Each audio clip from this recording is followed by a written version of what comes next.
Good evening, everyone.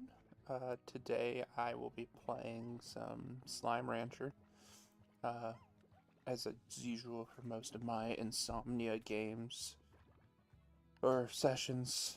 Trying not to do anything that requires too much thought, and I'm gonna turn down the volume over on my end.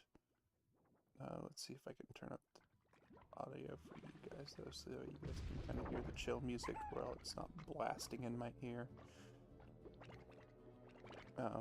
As you can probably tell just from who just walked across the screen, I am joined here by my cat Momo. Hey Momo. You want to say hi to everybody? You already walked in the shot. Okay, come on. Come here. Say hello, Momo. Oh, there she is. There's my pretty baby.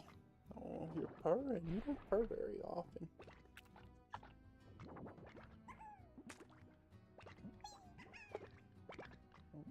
She's changed her mind, I think. There's no reason to get all bitey. Anyway, so we'll be playing Slime Rancher. Let's go ahead and get off the options menu. Basically, it's just a game about, you know, gathering and ranching slimes. It's pretty straightforward. I'm gonna go ahead and start a new game just so that way we can do that. We'll call it, let's see here, just call it Insomnia Stream. Just in case I decide to play this again for another Insomnia Stream. Like I said, once again, I'm having trouble sleeping. Probably because I sleep intermittently throughout the day. Comes with being retired, or I guess from resigning. Retire is a strong word.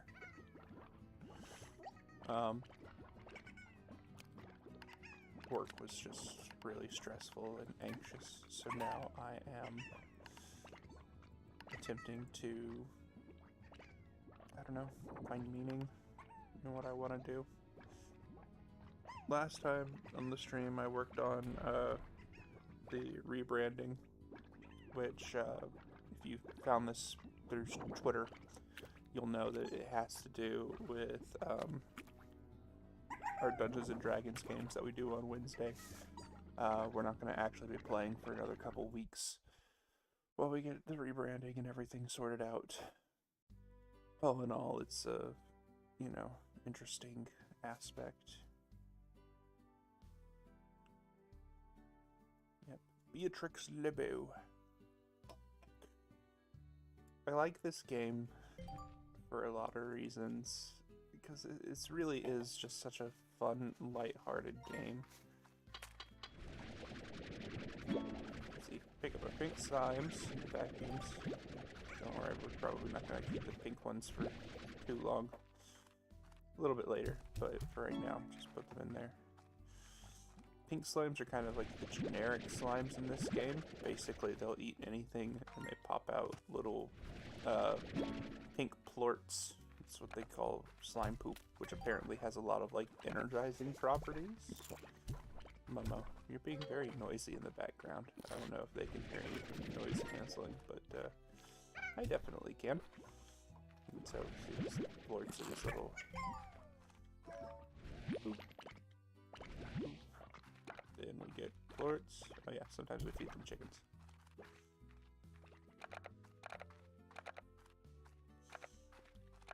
Whenever you get ports, you pop, put them in the port thing, get some money, and the cycle repeats itself.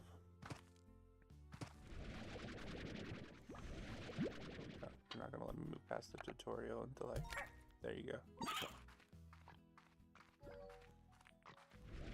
As you can see, pink plorts, pink plorts are not very lucrative. Each of these represents a different kind of slime, and as you can see, the prices kind of fluctuate and go up, go down over time. So we start with pink, because pink will eat anything, and as we go, things will change. so that's where we are now. We're in our dry reef. Grab some carrots. There we go. And some fruits. Most slimes come in a variety of different diets. So some eat fruits, some eat vegetables, and some, as you saw, eat protein, like chickens. Or hens, as they're called in the game. So I am just... And they can stack on top of each other like that to escape their pen. Whenever they got a really big smile on their face, it means that they've already eaten and they are full. So we'll just grab... There it is, that's the port. What about you? How you feeling? Okay, you still kind of hungry? Yeah, you'll figure it out eventually. They're not the brightest creatures in the world. But, you guys probably didn't come here to hear me talk about the game. Basically, I've spent a lot of today, in addition to the physical therapy from doing stuff, because I've got a bad pinched sciatica nerve in my back. Basically, in addition to that, I've been reading a lot of my old fanfiction today. Funnily enough, I've been reading my Splatoon fanfiction, which, again, ironically, is the only fanfiction that I've written that doesn't at least sort of contain smut. I actually remember whenever I first started writing fanfiction, whenever I first started, well, it wasn't the very first time I wrote fanfiction, that was, God, when I was like 13? No, I would have been younger than that, maybe 10. I started writing Sonic the Hedgehog fanfiction, which I'm pretty sure is how most people get their start in the creative arts, is their Sonic fan work. But, and that's why it's considered so cringy today. But, my first big fan fiction was A Boy and His Fox, and that's when I really started to go into it. The first time I posted a chapter with sex in it, I was so nervous. I had a reader who was a really big friend, who was a really big supporter at the time. You know, still a nice guy, still a good friend. I don't talk to him very much, though. I actually have no idea what he's doing these days. But he, you know, I was like, my God, everyone's gonna hate it. They're gonna read it. I'm gonna get reported on fanfiction.net. Gonna get all of my hard work removed. And while I was having this, you know, anxiety attack, stabby snaps. Basically, he was just like, relax, just calm down for a moment, you know? Nobody is going to hate you for writing this stuff, you know? Just relax. And so I was like, I'm gonna take it down. I should take it down. And he said, you know, look, you are stressing out about this way too much. It's not about what other people want. It's about writing what you want. That being said, if you take it down, I will personally strangle you. So I didn't take it down.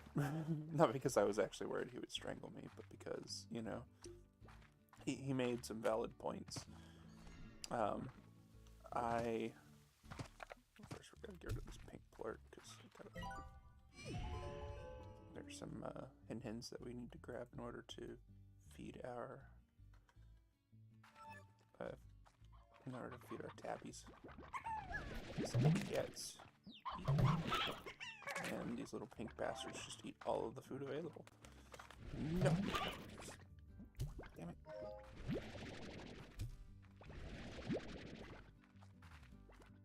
As you can see, acquiring chickens can be difficult with all these little pink bastards running around, because they'll eat anything that moves.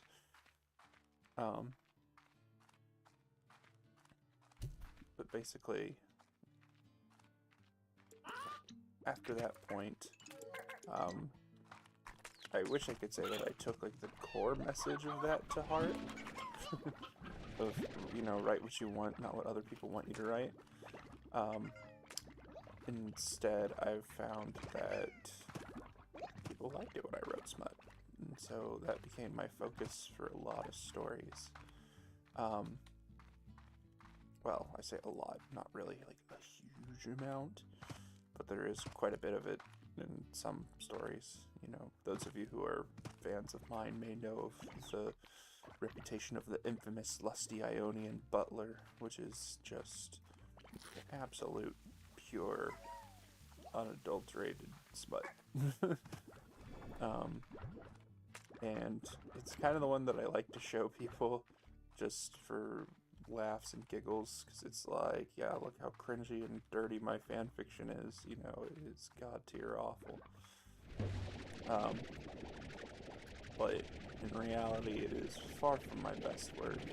It's not even in my top 3 favorites.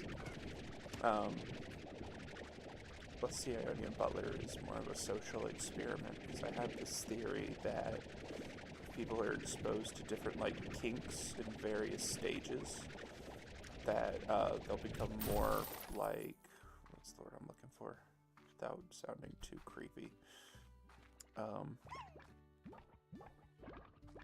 more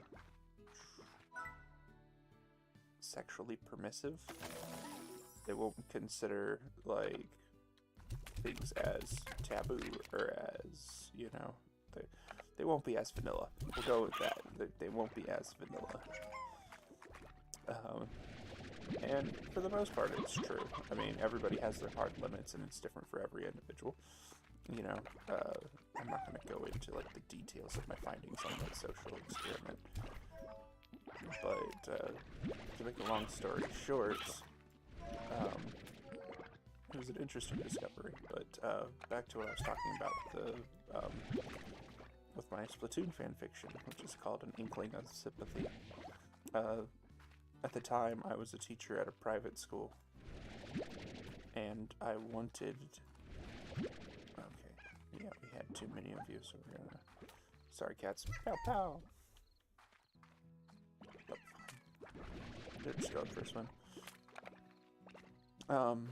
At the time, I worked at a private school, and so I wanted a fan fiction that I could, you know, reasonably show to my students, and it wouldn't be, you know, a pending lawsuit.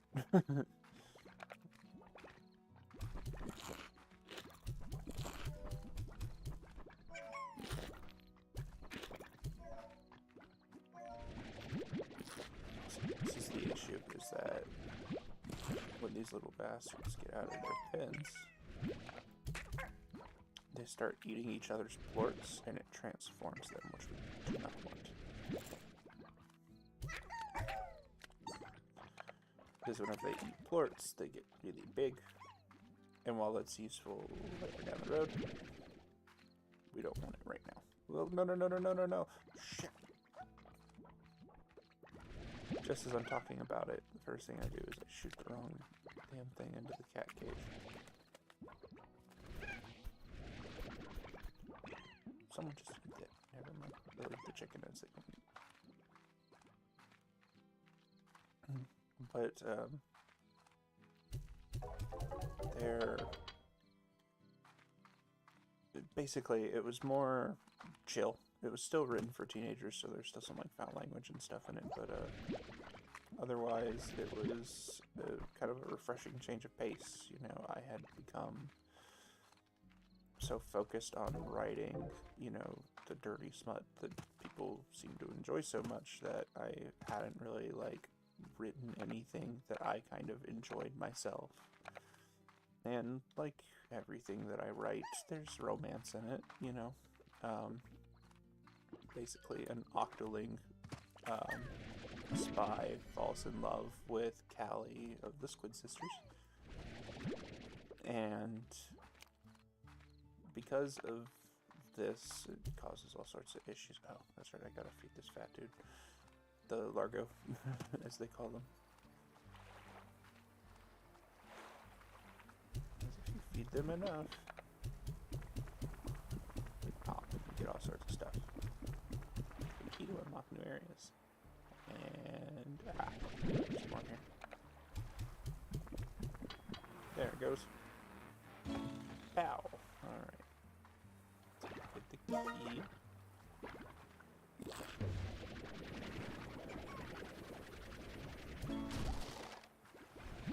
And we have a little lovely ornament. Help decorate our ranch. Hi Momo. Welcome back to the stream. You guys can see her tail moving about.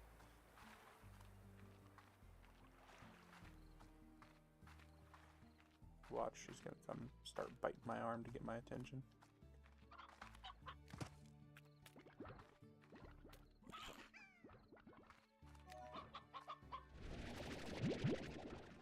Yes, ma'am. Hello. Hello. You know, it's awfully hard for me to play video games whenever I don't have the use of both of my hands.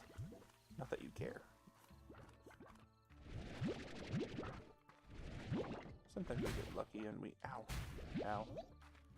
Find some plorts just laying on the ground. These stone plorts like to roll and smash into you. If we're not careful, we die. If we die, we lose all of our stuff. Momo, I also can't see when you're standing in the way. Okay, that's a good compromise. Thank you, bro. What are you messing with over there? Oh, she's messing with one of my model Gundam boxes. We'll just poop that there. Poop that there. There we go. Get some nice, lovely ornaments hanging on our trade exchange. Pick up these pink slimes here and just boop, boop, boop, boop, boop, boop, boop. Problem is that some slimes, such as the phosphor slimes, only do well in dark places, so we have to have a sunny net for them to keep them from being hurt by the sun. As you can see, it's expensive. So we're just going to hold on to this one for now until we can build higher walls and an air net to keep them from bouncing on out. Like that.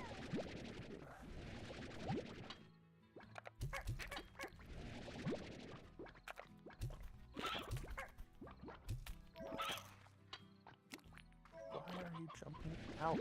You were happy.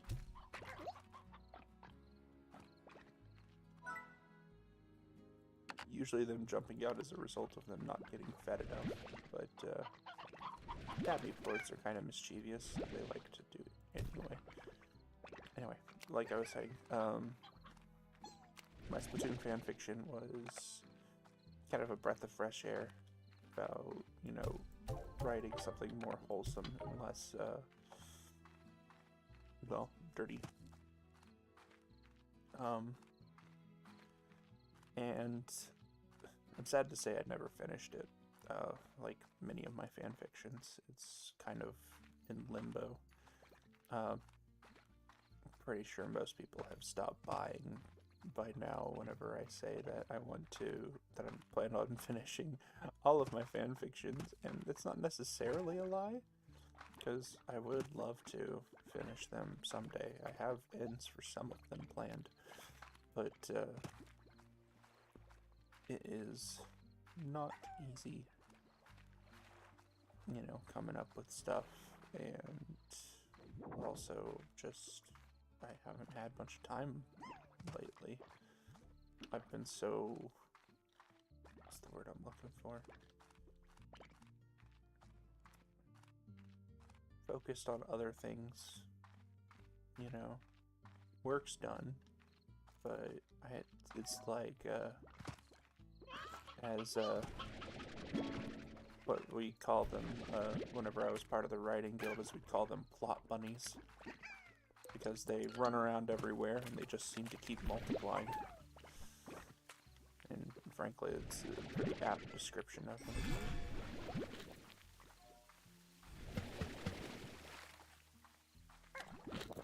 Yeah, we gotta be careful with these little guys, because eventually if they start eating plorts they're not supposed to, they'll turn into tars, which then start eating slimes and becoming more tars. Get out of here. As you can see, it's a process.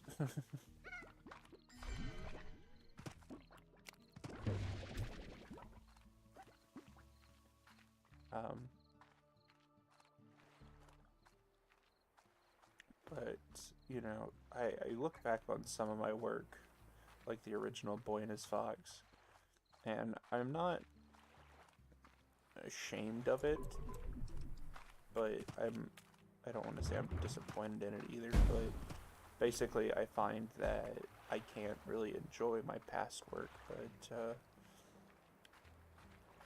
that's not the case for the Ink League of Sympathy. The more I read it, the more I'm kind of like chuckling to myself, smiling. It's nice to be able to kind of like remember all this stuff. And I don't know, it makes me pine for the simpler times, if you will. I'll admit I enjoyed the popularity of being a quote-unquote hotshot successful fanfiction author. Hello. Do you want to... Got ourselves a gold plort. Get rich or die sliming, as they say.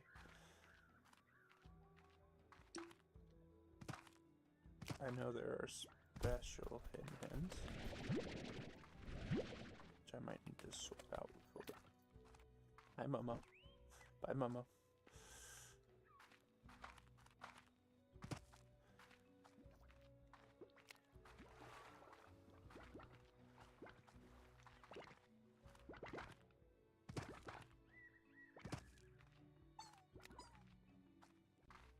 Just because I did enjoy the popularity of it, and it was one of those things where, you know, you always see like some internet celebrities which are, you know, cruel and kind of like stuck up about their job, like, do you know who I am? And I was never, I never wanted to be like that. I wanted to be, you know, basically a personality that people could come to if they needed something. Like, I wanted to be, you know, like someone you could write a fan letter to and would respond back. And you know what, we're gonna get rid of the phosphor slimes and trade them for the honey slimes. They're worth a lot more.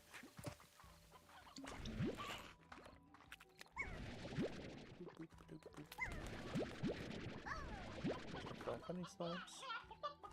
There's our roostros.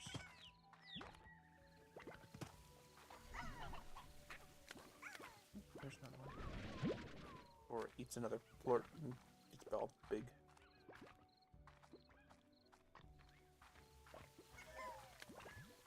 Basically, with all of that,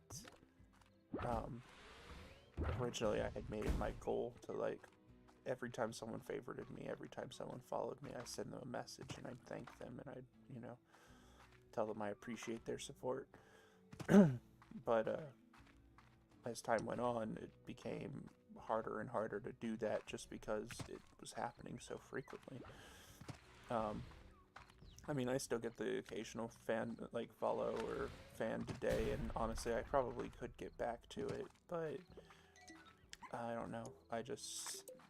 It's not that I don't want to, and it's not that I don't still appreciate my audience for who they are, but I made a crucial mistake when it came to, you know, my audience and all of that, and that crucial mistake was, I assumed that the audience, the people who read my fanfiction, were my friends, and that's, well, that's not necessarily a bad thing. It kind of changes things to an aspect. And what I mean by that is, you know, whenever you are a fan fiction writer, you are providing a free service. A service which, you know,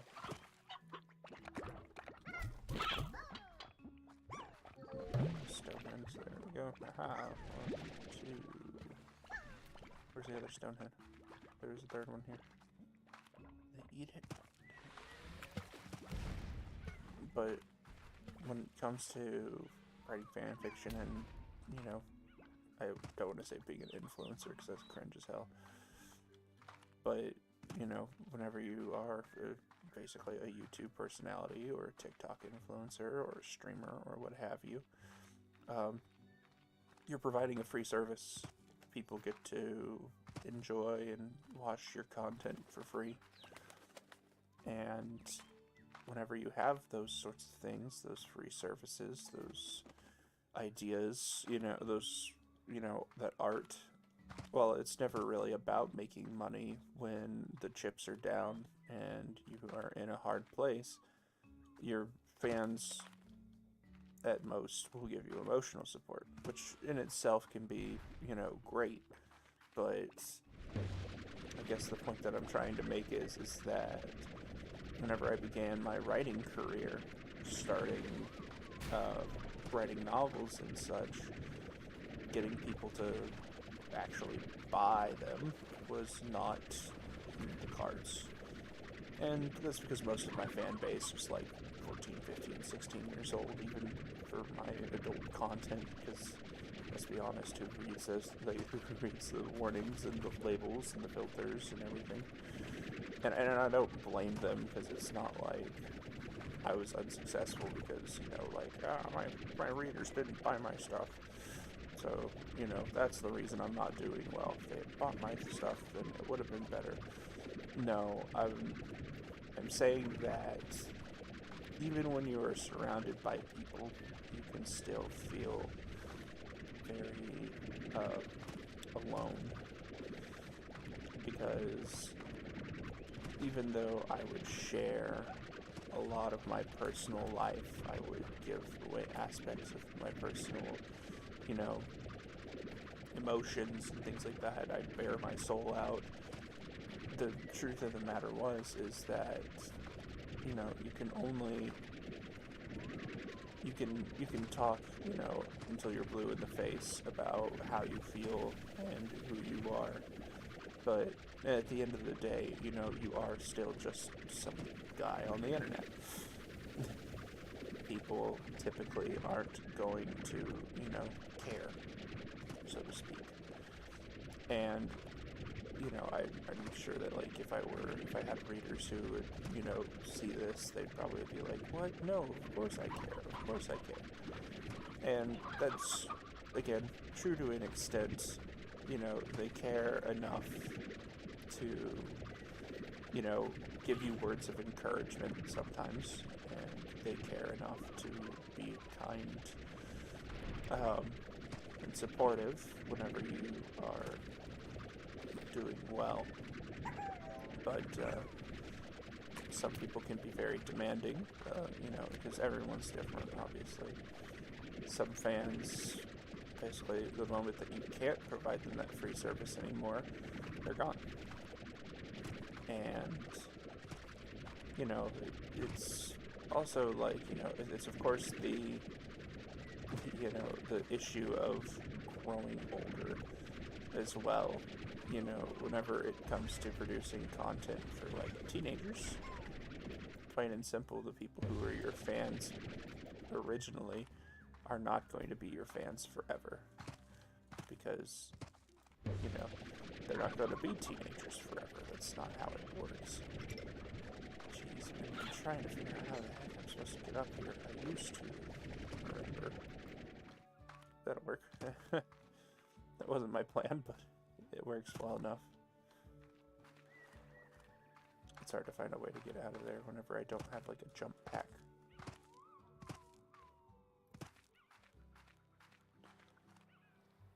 Anyway, the point is that,